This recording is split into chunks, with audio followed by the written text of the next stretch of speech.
Looking more carefully at his feet, legs, and chest, she saw his skin starting to bruise. His flesh was torn and needed a thorough cleaning. Bits of debris were embedded under his swelling skin. Hello, welcome to In My Words. The book I am reading from is titled The Monster We Call Dad by D.A. Riles.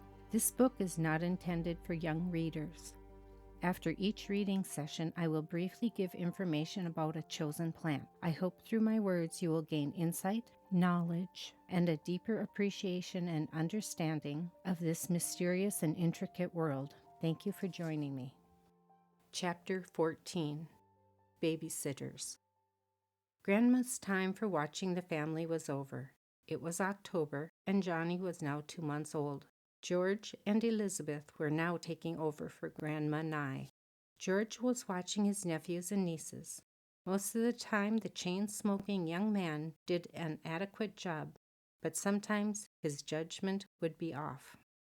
George wanted to go to the store for a moment. Calling out to Joe, who was playing in the backyard after school, he said, "Hey, Joe, I need a pack of cigs. You need to stay here and watch the others. I won't be long."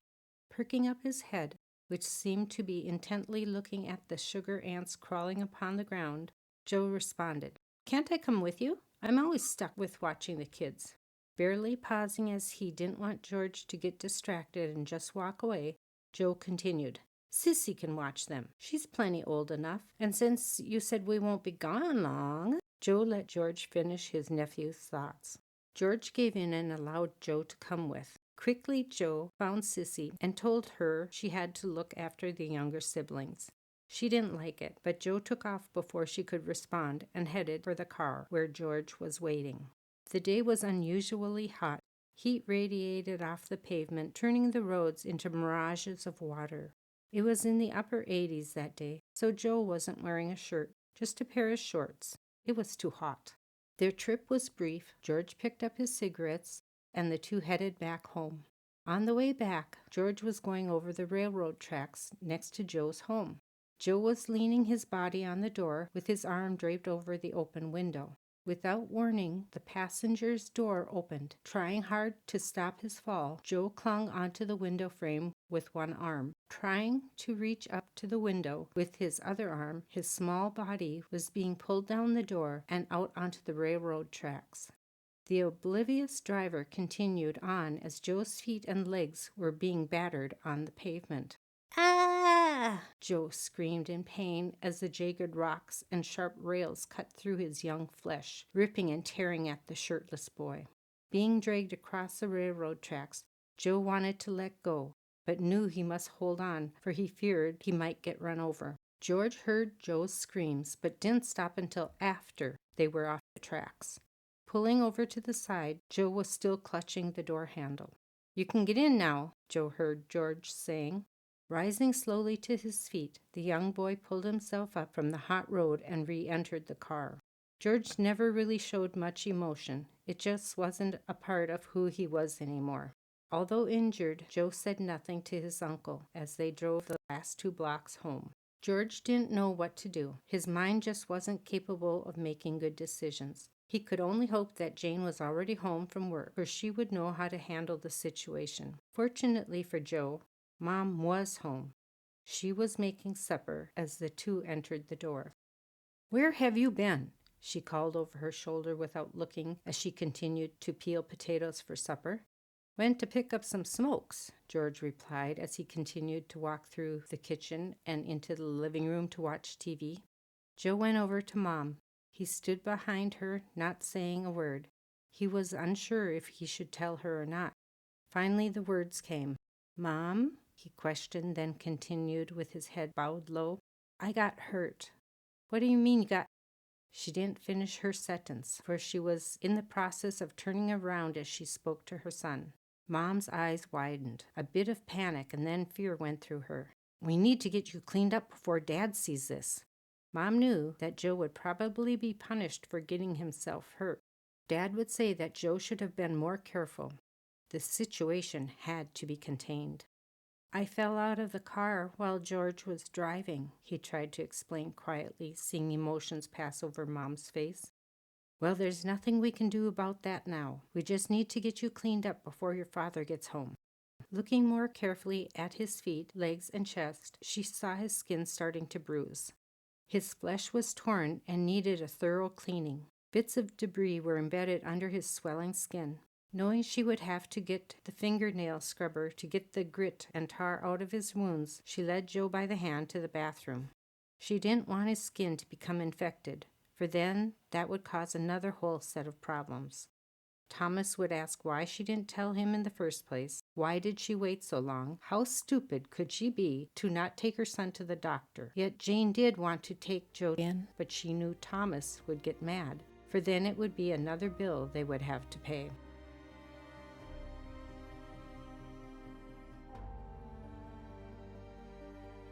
Today's highlighted plant is the geranium.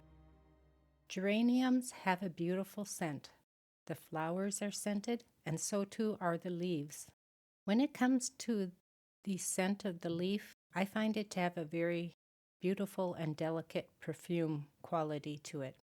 Geraniums come in 4 different colors: pink, purple, golden, and white.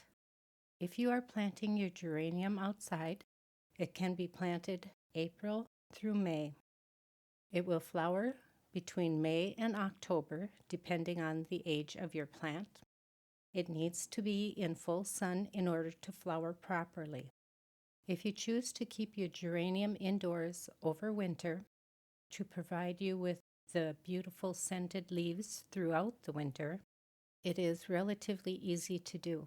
For myself, I simply dig up the plant and bring the entire thing in, depending on the size of the plant. If it's 3 feet tall by 3 feet wide, I will cut it back to the size that I feel will fit best in my home. And then I simply put it into a pot and I allow it to grow indoors. However, I do keep it relatively dry throughout the winter. I water infrequently, and as for watering, as many places I'm sure you have heard, it is really dependent on the conditions of your home and where you have your plant situated. So I can't give any overall exact watering schedule or amount. It also depends on the size of the plant. Some people choose to lift the geranium from their garden and put it into cool storage.